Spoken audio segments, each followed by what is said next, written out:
Crises internas. Sabe quando você não está bem com você? Nenhum lugar agrada, é tudo maravilhoso, pessoas incríveis, ambiente incrível, mas eu não estou bem, eu não estou bem comigo, eu não estou bem com o que acontece dentro de mim.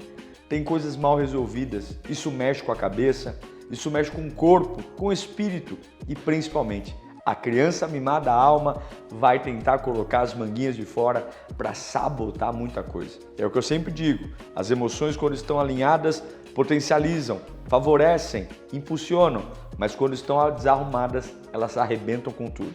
Então, deixa seu like aqui, se inscreva aqui no canal, manda já essa Escola da Alma para o máximo de pessoas que você puder, porque bora lá colocar essa criança mimada no lugar dela.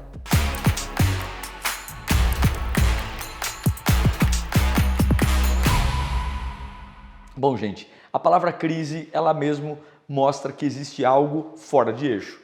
Crise, no geral, não é ruim. A palavra crise, a gente lembra da crisálida, a mudança da lagarta no processo de crise que vira a borboleta, novos hábitos, novos patamares. Porém, crises internas, quando não são inclinadas a uma solução, a uma ressignificação, a uma crise, eu busco uma solução, mas elas simplesmente perpetuam. Passa anos e aqui estão as crises. Muda meu jeito de falar, mexe na minha cabeça, cria traumas, travas e eu começo a ser tolhido mesmo, literalmente tolhido pela vida. Por quê? Porque eu estou passando por uma situação muito complicada de crises internas. As crises internas, elas tendem a crescer e a dominar outros fatores. Não é difícil encontrar uma pessoa que começou com uma crise interna em uma área da sua vida e de repente toda a sua vida está debaixo de uma crise. Toda a sua vida está debaixo de uma situação. Pois bem, o que nós temos que fazer? Para onde nós temos que ir? O que nós temos que recorrer? É muito normal ter crises internas. O que não é normal é elas persistirem. E eu pergunto para você, quanto tempo dura a crise interna que você está passando? E o que é aquela crise? É mais ou menos aquela tempestade secreta. Porque quando a gente está numa tempestade externa, alguém nos dá uma capa, alguém nos dá um guarda-chuva, um abrigo. Mas quando a gente tem aquela crise interna, que as pessoas à nossa volta não têm a mínima ideia do que a gente está enfrentando. Só a gente sabe. Há um esforço enorme para sorrir, para ser empático, gentil, mas a gente sabe que existem interrupções que a crise vai gerando. A crise vai interrompendo alegrias, festas, contentamento. Ela vai empobrecendo a nossa vida de um jeito tão trágico, que muitas vezes não sobra nada. Porque a maior pobreza do mundo é aquele que só tem dinheiro. É um ditado muito especial isso, e é verdadeiro. Porque tem gente que tem tanta crise interna que não vê beleza mais em nada. Há coisas lindas, mas ele não enxerga. Há uma cegueira. E aí começam as interrupções. Interrupções na qualidade da vida, relacionamento, namoro, vida espiritual. É um inferno, porque ninguém é motivado por uma crise. Ninguém. Nós fomos feitos para olhar para frente. Deus nos fez para contemplá-lo, adorá-lo. E para isso tem que ter uma boa cabeça, uma cabeça livre, bem resolvida, uma cabeça pautada em princípios. E esse é um grande desafio nosso aqui na Escola da Alma, dar a você ferramentas para colocar em ordem aquilo que está fora de ordem, para colocar no eixo aquilo que se perdeu. Além da gente ter interrupções por conta das crises, distúrbios de sono, distúrbios de bem-estar, não dorme bem, bruxismo, ronca, apneia, muitas doenças do sono não são oriundas só do organismo no que tange a um problema fisiológico. Muitas vezes é um problema emocional, um problema que não dá no exame, não dá, a causa não vem, mas é um problema que está ali, destruindo você, tolhindo você do seu sono, do seu descanso, de um tempo de qualidade, bem-estar, não consegue sentar em paz, descansar em paz. Tudo é um inferno, tudo é um peso. Um copo com água que eu tenho que pegar na pia é um parto e eu começo a simplesmente abrir mão. Coisas que outrora me apaixonavam, me inspiravam, hoje não. Hoje arrebentam com a minha vida, arrebentam com a minha mente. Será que não é a hora de você olhar diferente para algumas coisas? Será? Outro erro que a gente tem é a instabilidade emocional. É quando a gente tem tanta crise interna que a gente explode em ambientes que não deveria. A gente machuca a gente que nos ama. Papai e mamãe que está ali fazendo bem para a gente. É aquela resposta tosca, atravessada, ignorante. E depois a gente vai pedir desculpa, mas já fez o estrago. Quem fala, esquece. Quem ouve, não esquece. E é sobre isso que eu quero te ensinar aqui hoje. Você não pode aceitar crises internas constantes. Crises vão vir, mas elas não podem morar em você. E eu vou dizer que 90% das crises internas que persistem, a culpa é nossa. Nós mantemos essas crises. Nós seguramos essas crises com muito afinco e não deixamos que elas vão embora. Não permitimos que elas passem. É triste, é muito triste, mas eu espero que você abra a sua mente para viver o novo, o que eu vou te ensinar hoje. Antes de nós falarmos um pouco de algumas soluções que eu quero propor para que você pense sobre como livrar-se dessas crises internas. Tua família não merece você em crise. Teus filhos, teu casamento. Com crises internas você produz pouco. Você não consegue enxergar oportunidades à tua frente. Com crises internas a tua adoração, a tua fidelidade a Deus está em perigo. Não pode. Tem uma frase que eu quero deixar, fala assim, ó, em meio às tempestades internas, descubra a força que te faz renascer. Essa energia que a gente gasta para não deixar explodir fora o que está acontecendo aqui dentro é importante. Sim, é importante em algum momento da vida ter maturidade para nem todo mundo ver o que está acontecendo. Mas eu preciso de alguma forma gerar um escape. Um ralo tem que aparecer. Eu tenho que desovar essa situação. Eu não posso, senão eu vou adoecer. E aqui eu estou falando da doença física como as mais leves. Sim, pode dar um câncer, sim, pode dar um tumor, sim, pode dar uma depressão. Eu estou falando do problema espiritual, porque a crise ela vai apequenando você, deixando você tão deformado que chega um ponto que você não sabe quem é. Pois bem, eu quero te dar algumas dicas aqui para que você vença as crises internas. A primeira delas é invista em atividades criativas e expressivas. Quando a gente tem uma crise interna, a gente tem uma força que nos faz retroceder e nos tornar pessoas pequenas. É como se a gente estivesse retraindo, quando na verdade nós deveríamos expandir horizontes, fazer atividades que me tragam de volta para o play da vida, para a luz do sol. Então o que é isso? Vá para ambientes que consigam desafiar você a olhar para uma outra perspectiva. Então, todo ambiente gótico, fechado, pequeno, ambientes de reflexão. Refletir no quê? Se você tem uma crise e essa crise está te matando e você vai para um ambiente de reflexão, tudo que você vai fazer é continuar dando holofotes para aquilo que está te destruindo. Tem pessoas que não têm estrutura ainda para fazer reflexão. É importante pensar na vida, saber o que aconteceu comigo. É importante ter uma clareza sobre para onde eu vou, o que me aconteceu. Claro que é importante. Agora, eu preciso parar, pensar e entender o que Deus tem para fazer. Entender o que Deus tem para gerar. Eu preciso compreender qual é o plano que Deus tem para a minha vida. Qual é o plano que Deus tem para a minha alma. E para isso, algumas vezes eu não tenho que pensar. Pensa numa pessoa que foi traída e tem uma crise interna muito grande. E na cabeça dessa pessoa há um complexo de inferioridade, eu sou feio, eu não sou bom o suficiente, eu sou uma pessoa improdutiva. E do outro lado tem a situação que por si só é muito grave.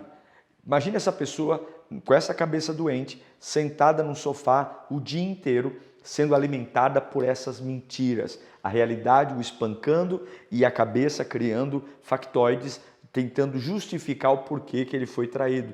Essa pessoa vai morrer. A reflexão ela é importante quando existe maturidade.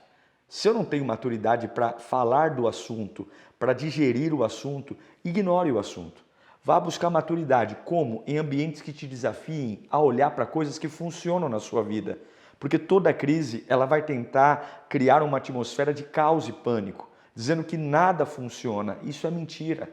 Tem muita coisa boa acontecendo que você pode se dedicar a isso e focar. Vai fazer um exercício físico, vai ler um livro, vai fazer uma amizade, vai ser um voluntário na igreja, vai conhecer pessoas que não conhecem essa realidade triste que você tem, que possam criar um ambiente de cura. E uma vez curado, é preciso voltar lá e ver onde eu caí.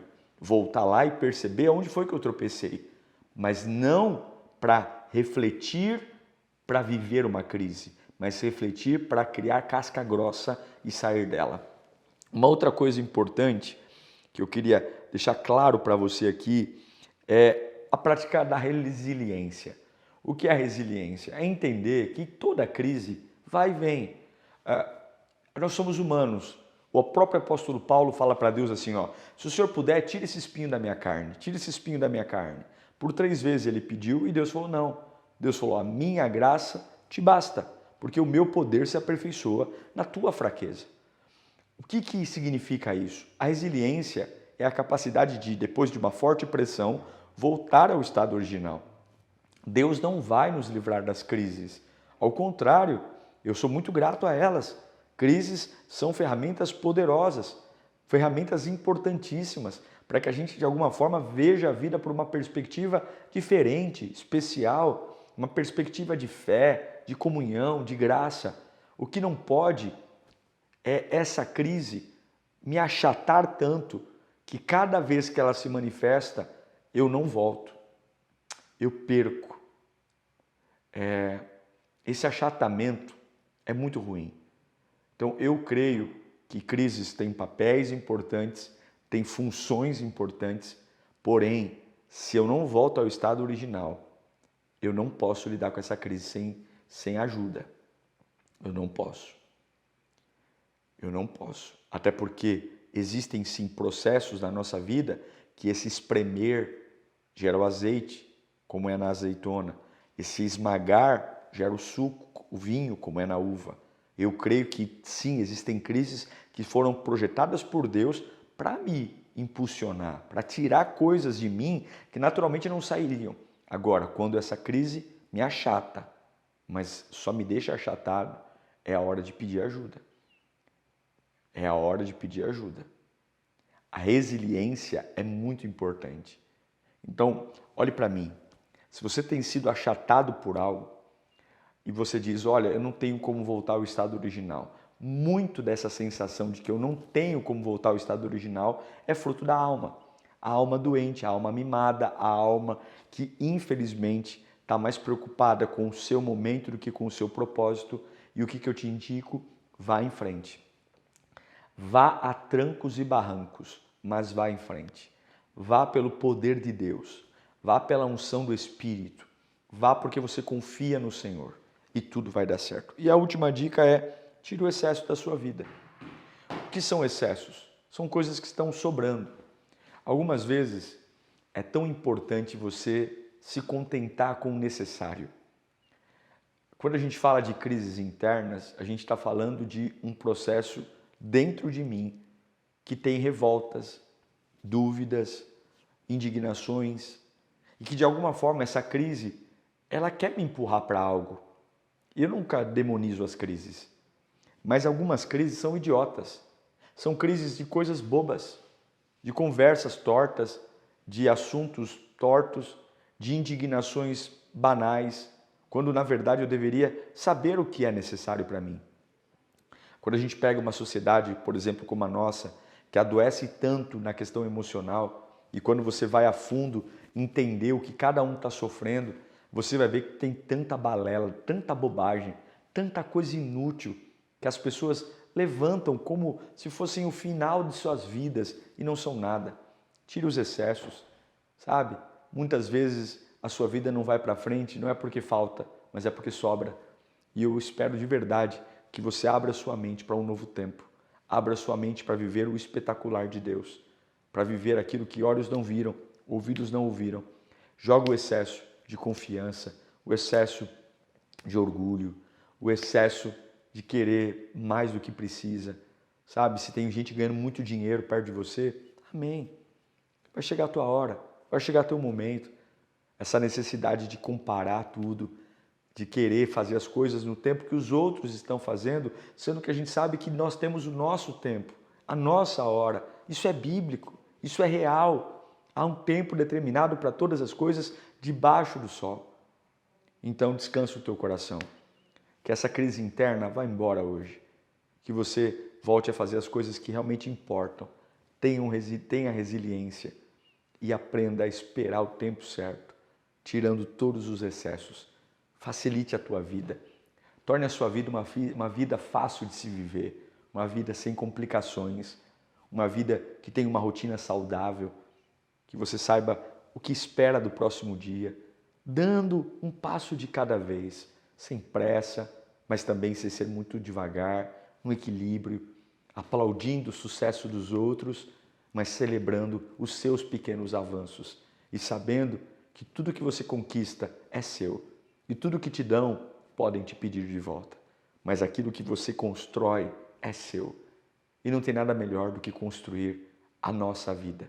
Olha, eu já fui em muitas casas maravilhosas, eu já fui em muitos hotéis incríveis, mas o melhor lugar é a minha casa. A minha casa não tem o luxo de muitos hotéis que eu fui. Eu já fui em casas muito mais chiques e poderosas do que a minha. Mas o melhor lugar para estar é a minha casa. É a casa que Deus me deu. É a casa que conquistei com o suor do meu trabalho. É ali que eu me sinto bem. E eu quero que você aprenda a valorizar aquilo que Deus te deu. E essas crises, se forem para te impulsionar, que venham. Mas se achatarem você, repreenda. Porque você não merece retroceder, você merece avançar. Que Deus te abençoe.